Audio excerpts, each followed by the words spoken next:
नमस्कार मित्रों।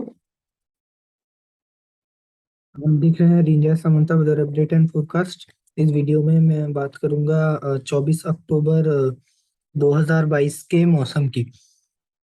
तो पहले आप बादलों की स्थिति में साफ साफ देख सकते हैं, और मैं उससे पहले एक बार जस्ट आपको हवाओं की स्थिति दिखा देता हूं। तो ये आप देखिए, जो साइक्लोनिक स्टॉर्म जो सितरंग बनने जा रहा था, वो लगभग अभी एक साइक्लोनिक स्टॉर्म की स्थिति में पहुंच चुका है। डीप डिप्रेशन साइक्लोनिक स्टॉर्म जो जस्ट बन जाएगा, या ऑलरेडी बन चुका है, मतलब जस्ट बनने के कगार पे है। सैटेलाइट इमेजरी में आप साफ साफ देख सकते हो, ये वाला जो बादलों का जो समूह है, ये पूरा यानी कि ये साइक्लोनिक स्टॉर्म के चलते ही है।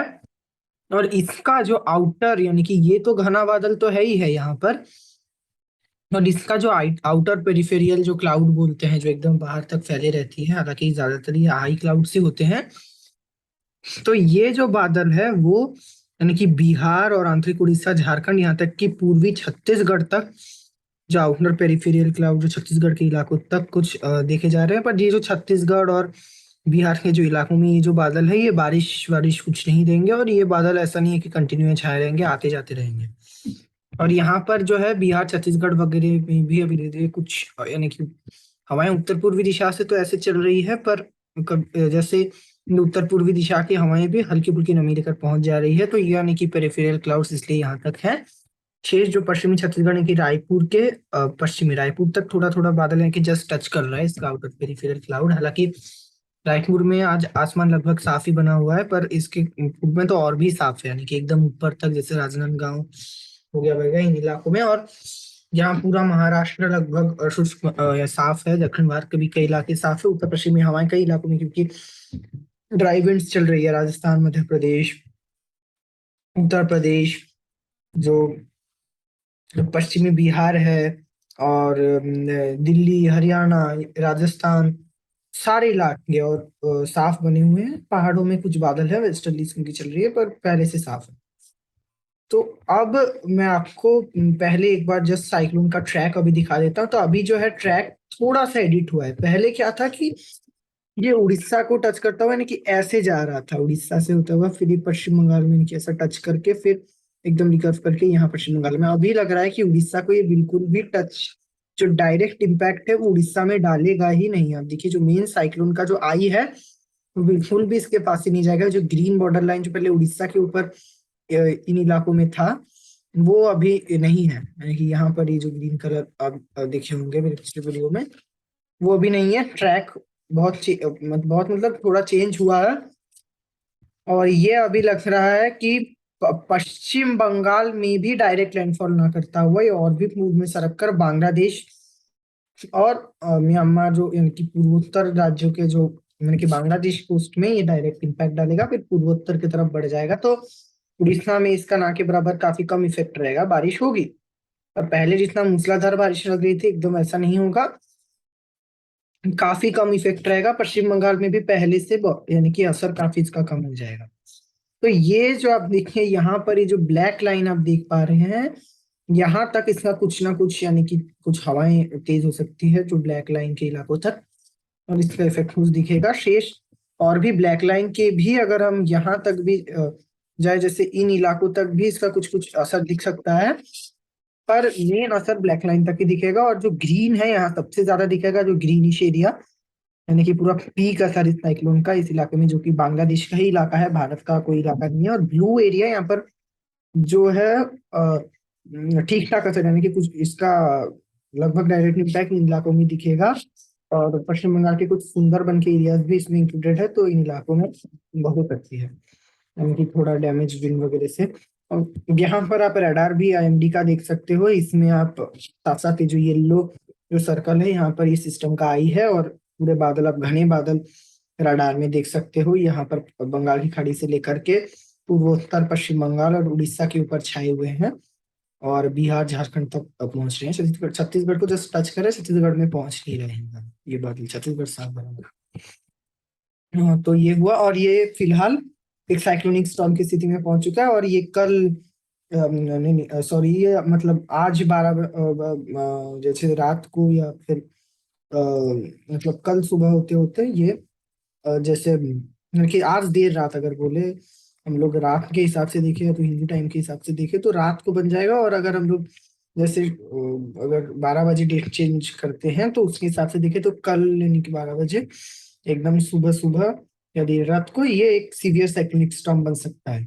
और फिर उसी इंटेंसिटी के आसपास भी ये लैंडफॉल कर सकता है सीवियर साइक्लोनिक स्टॉर्म के इंटेंसिटी में।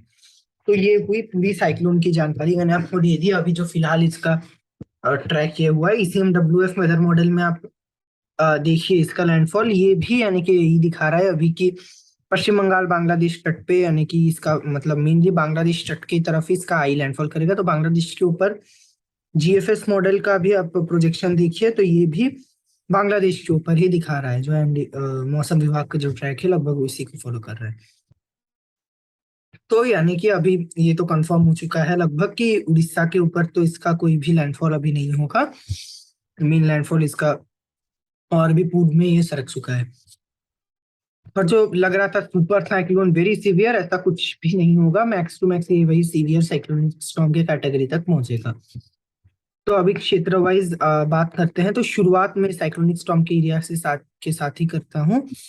तो अंडमान और निकोबार द्वीप समूह की अगर मैं बात करूँ तो अंडमान निकोबार द्वीप समूह में पहले से बारिश कम हुई है क्योंकि सिस्टम अभी और ऊपर चला गया है। जो बंगाल की खाड़ी का जो उत्तरी इलाका है ये अभी लगभग इस क्षेत्र में पहुंच चुका है। तो यहाँ पर अभी हल्की से मध्यम बारिश की गतिविधि अगले 24 घंटों के दौरान रहेगी। कुछ यानी कि कुछ ना कुछ वेदर एक्टिविटी होती रहेगी। और पूर्वी और उत्तर पूर्वी राज्यों की बात करो तो उत्तर पूर्वी राज्यों में अब वेदर एक्टिविटी बढ़ेगी। असम के कुछ इलाकों के साथ साथ जो NMMT का भी कुछ इलाका है कुछ ना कुछ वेदर एक्टिविटी यहाँ भी शुरू हो जाएगा। और अगले कम से कम 12 घंटों के दौरान वेदर एक्टिविटी और बढ़ करके लगभग पूरे पूर्वोत्तर को कवर कर लेगी। और जो दक्षिणी इलाका यानी कि त्रिपुरा यानी कि जो NMMT नागालैंड मणिपुर मिजोरम इस इलाके में मध्यम बारिश शुरू हो सकती है। मध्यम से भारी बारिश की गतिविधियां शुरू हो सकती है। और जो असम और अरुणाचल के कुछ इलाकों में यानी कि बारिश और थोड़ी बढ़ सकती है और शुरू हो सकती है। जिन इलाकों में शुरू नहीं होगी यहाँ भी शुरू हो सकती है। पूरे पूर्वोत्तर में यानी कि बारिश शुरू हो जाएगी 24 तारीख होते होते। और यहाँ पर जो बारिश है वो 25 तारीख को सबसे ज्यादा होगा पूर्वोत्तर के इलाके में। क्योंकि इस सिस्टम बांग्लादेश में लैंडफॉल करने के पश्चात आप देखिए यहाँ पर धीरे धीरे वीक होगा। पर ये ऐसा कम से कम यहाँ पर पहले डिप्रेशन फिर ये एक वेलमार्क लो प्रेशर एरिया बनेगा। तो ऐसा लो प्रेशर या वेलमार्क लो प्रेशर ये पूर्वोत्तर की तरफ जाएगा। और आप देखिए इस बारिश का जो यानी कि स्पेल है इसका क्योंकि यहाँ से ये हवाओं को ऐसे ये पुल करेगा फिर पुश क्योंकि उत्तर पूर्वी इलाकों में है तो पूरा मॉइस्चर यहाँ पर पहुंचेगा इस सिस्टम का। और एकदम मूसलाधार या भारी बारिश बादल फटने जैसी घटनाएं असम के कुछ इलाकों में और साथ ही मेघालय के इलाकों में और अरुणाचल वगैरह के भी कुछ इलाकों में और NMT के कुछ एक इलाकों में हो सकती है 25 तारीख के आसपास। और 25 तारीख को ये सिस्टम धीरे धीरे और भी पूर्व में बढ़ता हुआ अरुणाचल में और बारिश जैसे 25 तारीख की शाम को लग रहा है कि बढ़ जाएगी। फिर धीरे धीरे 26 तारीख होते होते पूर्वोत्तर में बारिश काफी कम होना शुरू होगा। 27 तारीख होते होते लगभग वेदर एक्टिविटी खत्म हो जाएगी 27 तारीख का दिन खत्म होते होते। तो यानी कि अब वेदर एक्टिविटी बढ़ेगी जो कि 27 तारीख तक जारी रहेगी। आज जैसे छोटी दिवाली है या नरक चतुर्दशी या विजय चतुर्दशी है तो आज कुछ इलाकों में पूर्वोत्तर में बारिश होगी। कल यानी कि जो मेन दिवाली है बड़ी दिवाली उस दिन जो है बारिश कुछ व्यवधान पहुंचा सकती है त्योहार में। और पश्चिम बंगाल के भी कुछ इलाकों में बारिश ऑलरेडी शुरू हो चुकी है। और कुछ ज्यादातर इलाकों में पूरे पश्चिम बंगाल में ही जो मैंने सैटेलाइट इमेजरी में आपको दिखाया था यहाँ पर बादल छाए हुए हैं लगभग पूरे इलाके में। तो अभी पश्चिम बंगाल में कल से वेदर एक्टिविटी बढ़ना शुरू होंगी हल्की से मध्यम कई इलाकों में। जो जो इलाके बांग्लादेश से सटे हुए हैं और जो स्पेशली कोलकाता वगैरह का जो इलाका है चंद्रनगर यहाँ पर कुछ क्षेत्र में भारी बारिश कुछ समय के लिए हो सकती है। और जो यहाँ पर जो जैसे और अगर मैं चलूँ तो यहाँ पर जैसे जो नदियात डिस्ट्रिक्ट कुछ इलाके जैसे कृष्णनगर वगैरह में यहाँ पर कुछ इलाके में हल्की से मध्यम बारिश हो सकती है। साथ ही जो यहाँ आपका मुर्शिदाबाद का जो इलाका है मालदा के कुछ इलाकों में मध्यम बारिश 24 तारीख के देर शाम या रात को दिख सकती है। 25 तारीख की सुबह फिर 25 तारीख दोपहर के बाद क्या होगा कि बारिश की गतिविधियां पश्चिम बंगाल के कई इलाकों से लगभग समाप्त हो जाएगी। क्योंकि ये सिस्टम क्या होगा, इस सिस्टम की और जल्दी वीक भी होगा, क्योंकि क्या होगा कि जैसे लैंडफॉल कम से कम करने के पश्चात ही लैंडफॉल करने के समय इसको उत्तर भारत से आती हुई इस समय यही होता है, यानी कि जो ड्राई विंड्स हैं वो मिलेगी, क्योंकि प्रेशर यहाँ पर अभी बंगाल की खाड़ी से ज्यादा हाई है, तो obviously high pressure to low pressure flow होगा, तो यहाँ पर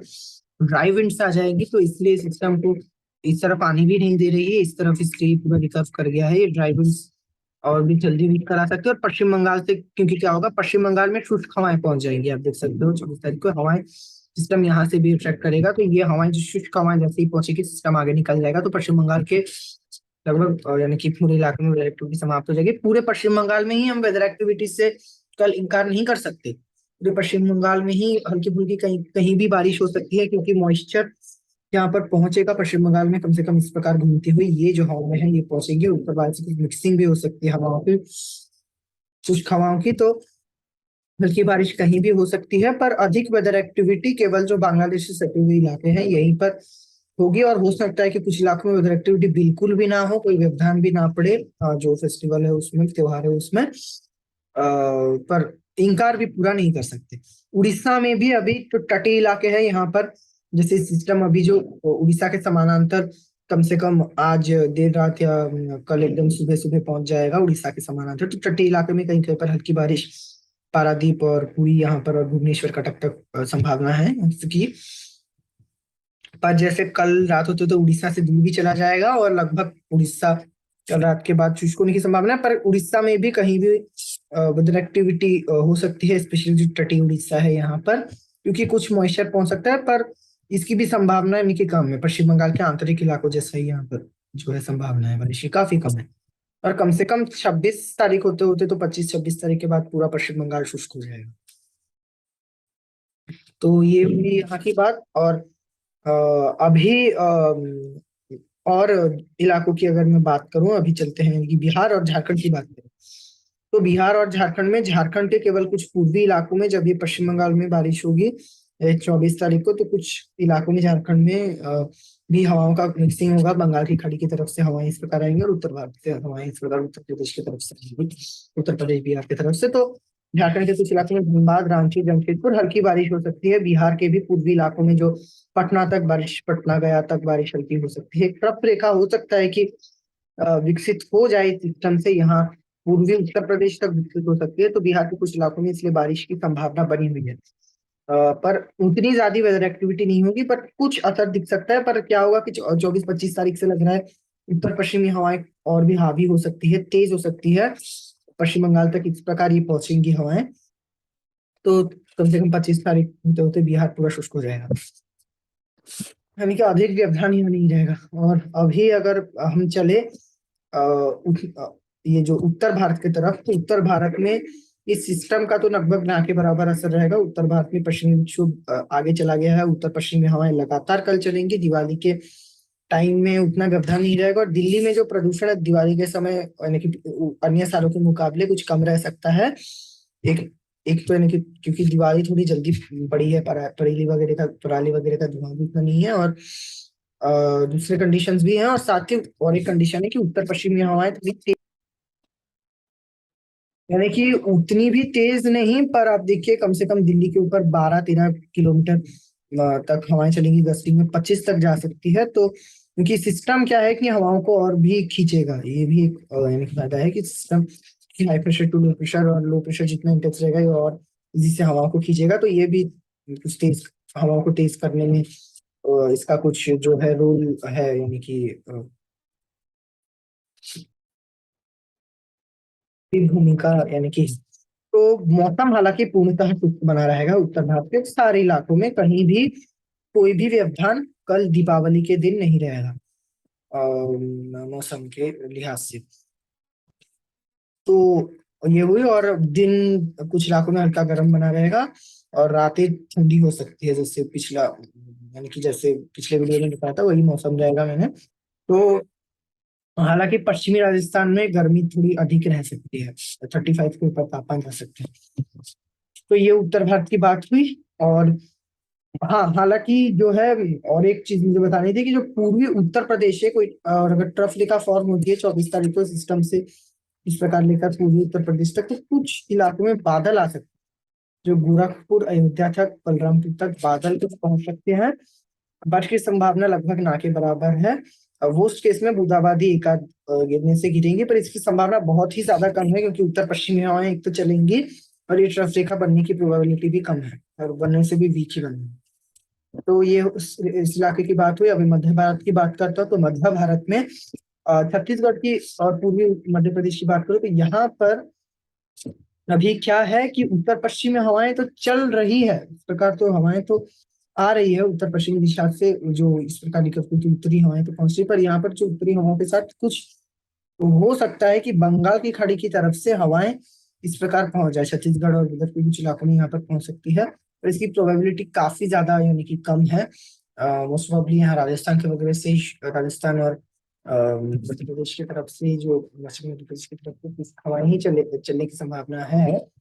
पर अगर ये बंगाल की खाड़ी की तरफ से कुछ हवाएं ऐसे पहुंचती है और शुष्क हवाएं दोनों यहाँ कन्वर्ज करती है, और अभी आपने आउटर पेरिफेरल क्लाउड्स भी देखे होंगे फिर भी मध्य प्रदेश तक एक मिनट अ, ये जो बादल है वो पहुंच रहे हैं स्पेशली छत्तीसगढ़ तक ही। तो इस इसके चलते बादल कुछ कुछ इलाकों में यानी कि आते जाते रह सकते हैं, पर बारिश की संभावना काफी कम है, 10-20% ही है बस। कहीं के पर अचानक से बूंदाबांदी उनसे हो सकती है, छत्तीसगढ़ में ही अधिक चांस है, पूर्वी मध्य प्रदेश में वो भी नहीं है, पर छत्तीसगढ़ में भी यानी कि 10% या 20% चांस है, इससे अधिक नहीं है, बिल्कुल भी नहीं। आप लेके तो चलिए बिल्कुल भी मैंने कि बारिश होगी ही नहीं, कोई व्यवधान नहीं रहेगा, पर वर्स्ट केस में हो सकता है कि हो जाए हल्की फुल्की बारिश। और यानी कि अगर वर्स्ट केस में, क्योंकि मैं अगर भी बिल्कुल नहीं बोलूँ कुछ इलाके में अगर बूंदाबांदी हो गई फिर यानी कि फिर बुरा लगता है, तो इसलिए मैं बता दे रहा हूँ कि हो सकता है उस केस में। विदर्भ में उस केस में बादल ही आएंगे, बूंदाबांदी की भी संभावना काफी कम है, तब भी छत्तीसगढ़ ऐसा लगभग मौसम रहेगा, और इन सारे इलाकों में दिन में हल्की गर्मी तो नहीं, एक कंफर्टेबल वेदर रह सकता है, रात भी कंफर्टेबल रहेगा, यानी कि जैसे दिन दिन में 30-32 डिग्री, रात में 18 डिग्री तक, 18-17 डिग्री तक तापमान जा सकता है। और मुख्यतः उत्तर पश्चिमी हवाएं ही चलेंगी। हवाएं अभी कुछ बंगाल की खाड़ी खाड़ी की तरफ से हो सकता है कि आए, पर 26-27 तारीख के बाद से कुछ ना कुछ उत्तर पश्चिमी हवाएं ही यहाँ पर मोस्ट प्रोबेबली चलेंगी। तो ये इस इलाके की बात है, मौसम शुष्क ही बना रहेगा। गुजरात की बात करूँ तो गुजरात में यानी कि थोड़ा दिन ज्यादा गर्म रह सकता है मध्य भारत के अन्य इलाकों के मुकाबले, और रात यहाँ पर कंफर्टेबल रहेगा, मौसम शुष्क बना रहेगा पूर्णतः। गुजरात के कुछ दक्षिणी इलाकों में एक दो दिन पहले हल्की फुल्की बारिश हो गई थी, मैंने बताया था हो सकती है कुछ एक इलाकों में, तो क्योंकि वो क्या होता है कि तापमान बढ़ता है और कभी कभार क्या होता है कि सर्कुलेशन कोई फॉर्म हो जाता है, जो चक्रवाती हवा का क्षेत्र अचानक से, फिर अचानक से क्योंकि गुजरात के पास ही अरब सागर है, तो अगर सिस्टम कोई फॉर्म होता है तो नमी अगर मिल जाती है तो हल्की फुल्की बारिश का कभी कभार हो जाती है, तो इसकी प्रोबेबिलिटी काफी कम रहती है क्योंकि लोकलाइज वेदर एक्टिविटी होता है। तो अभी तो मैं बता तो यानी कि उतना अच्छे से नहीं सकता कि कहाँ पर होगी कहाँ पर नहीं, पर अगर जैसे दिन में गर्मी बढ़ती है कहीं और आप देखते हैं कि बादल बादल आता है, तो हो आप अपेक्षा कर सकते हैं कि उससे हल्की फुल्की बूंदाबांदी वगैरह हो सकती है, क्योंकि दिन यहाँ पर का थोड़ा ज्यादा गर्म रह सकता है इसी के चलते, पर इसकी संभावना 10% है मैक्स टू मैक्स, इससे अधिक नहीं है बारिश की संभावना। तो यहाँ पर इस इलाके की भी मौसम मुख्यतः शुष्क रहेगा। महाराष्ट्र में विदर्भ की मैंने बात कर ली, मध्य महाराष्ट्र मराठवाड़ा में भी अभी मौसम लग रहा है कि लगभग शुष्क हो जाएगा, पर अगर यहाँ पर भी कुछ हवाएं नमी वाली पहुंच पहुंच जाती है तो बादल आ सकते हैं, पर इससे बारिश की संभावना काफी कम है। तो इस इलाके की बात हुई महाराष्ट्र की भी, और मानसून अभी यहाँ से भी लगभग विदा हो सकता है आज, हालांकि मानसून अपडेट नहीं हुआ है। मैं कल अगर अपडेट होता है तो आपको अवश्य वीडियो के माध्यम से बताऊंगा। तो अभी मध्य भारत की बात हुई, दक्षिण भारत की तरफ चलते हैं, तो दक्षिण भारत में आंध्र प्रदेश में काफी ज्यादा कम बारिश की संभावना है, क्योंकि छत्तीसगढ़ और विदर्भ की तरफ से उत्तरी जो ड्राई विंड्स है वो पहुंच रही है। तो हालांकि कुछ इलाकों में जैसे आंध्र प्रदेश के इलाके में बादल आ सकते हैं, सैटेलाइट इमेजरी में आप देख सकते हो बादल आ रहे हैं, तो बादल आ सकते हैं, हल्की फुल्की बारिश हो सकती है, पर ये कम से कम 24-25 तारीख के बाद थम जाएगी। तेलंगाना में भी मौसम शुष्क रहेगा। तमिलनाडु के उत्तरी इलाकों में मौसम लगभग शुष्क बना रहेगा। दक्षिणी इलाकों में हल्की बारिश हो सकती है, पुडुचेरी और इसके नीचे। कर्नाटक में केवल तटीय कर्नाटक में बारिश होगी। बैंगलोर में भी बारिश की संभावना काफी कम है। बैंगलोर, चामराजनगर, यहाँ पर भी क्या होता है, क्योंकि कोई सिस्टम जब बनता है तो हवाएं, आप देखिए इसके आसपास ऐसे जो घूमती है यहाँ पर, क्योंकि इसलिए ही मध्य भारत तक ऐसे नमी वाली हवाएं कभी कभार ऐसे छत्तीसगढ़ में पहुंच जाती है। पर यहाँ पर क्या होता है कि हवाएं, और इसकी छत्तीसगढ़ में भी जैसे मैंने बोला शुष्क हवाएं ही ज्यादा चल रही है, पर यहाँ पर क्या होता है कि ये हवाएं इस प्रकार जो घूमती है, ये जो राजस्थान की तरफ से आप ये एरो फॉलो कीजिए, राजस्थान मध्य प्रदेश की तरफ से ही शुष्क हवाएं पूरे यहाँ तक ऐसे पहुंच जाती है। तो ये हवाएं मौसम को शुष्क रखती है, तो बारिश नहीं होगी। पर केरला और तटीय कर्नाटका में कुछ बारिश हो सकती है। ट्रफ रेखा एक बना हुआ है, अरब सागर से नमी आएगी और दक्षिणी तमिलनाडु में बस यहीं पे बारिश रहेगी, शेष इलाकों में नहीं रहेगी। तो अभी के लिए इतना ही, यानी कि बारिश की गतिविधियां दीपावली के दिन केवल पूर्वी भारत में ही और उत्तर पूर्वी भारत में ही अधिक रहेगी। तो सब मेरी तरफ से आप सभी को शुभ दीपावली। धन्यवाद।